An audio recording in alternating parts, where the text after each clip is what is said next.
Okay, starting in verse 19, look what salvation does. And this is the condemnation that light has come into the world. And men love darkness rather than light because their deeds were evil. But everyone practicing evil hates the light. That's the culture we live in. And does not come to the light, lest his deeds should be exposed. But he who does the truth comes to the light, that his deeds may be clearly seen, that they've been done in God. You know what salvation is? We get turned from darkness to light. Now, for just a minute, look at Luke chapter 1. This is really neat. Back up in your Bible to Luke 1.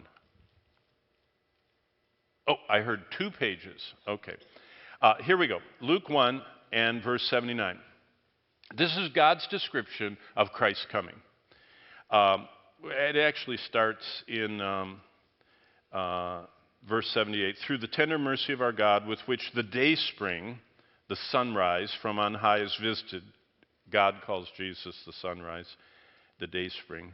Verse 79. To give light to those who sit in darkness and the shadow of death, to guide our feet in the way of peace. To give light to those who sit in darkness in the shadow of death. Do you know how the Bible presents us? We were born loving and seeking darkness. It's like we're all sitting on the edge of a precipice, a cliff, and at the bottom is the lake of fire, and we are blind.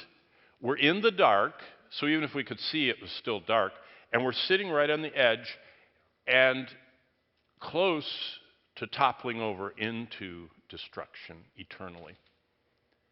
And Jesus comes and passes by us, kind of like chapter 5 of the Gospel by John we already looked at yesterday, the paralytic laying there, helpless.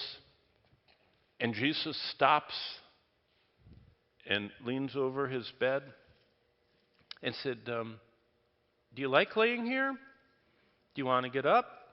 Would you like to be healed? You understand? That's how the Bible presents salvation. And Jesus, the instant that we reach out to him, Paul calls it groping for God, reaching out, saying, I need you, I want you. He turns us. When I was saved, I was drawn to the light, and I want any evil in my life exposed, and I want to forsake it.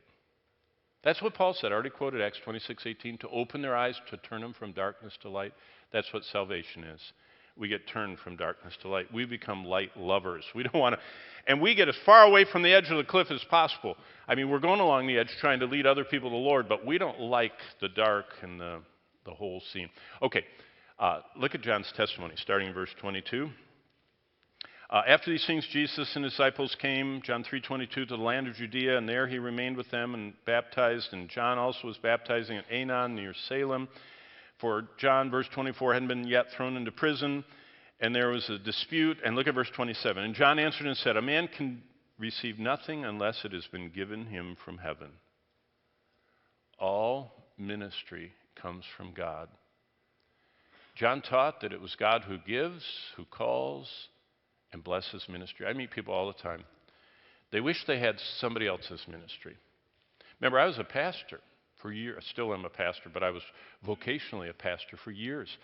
Everybody I met wanted to be someone else. They wanted to be John Piper, or they wanted to be Billy Graham, or they wanted to be, Ray Comfort, or they wanted to be somebody. And I said, they wanted to be, I don't know who they wanted to be Jack Wurtson. You know what I mean?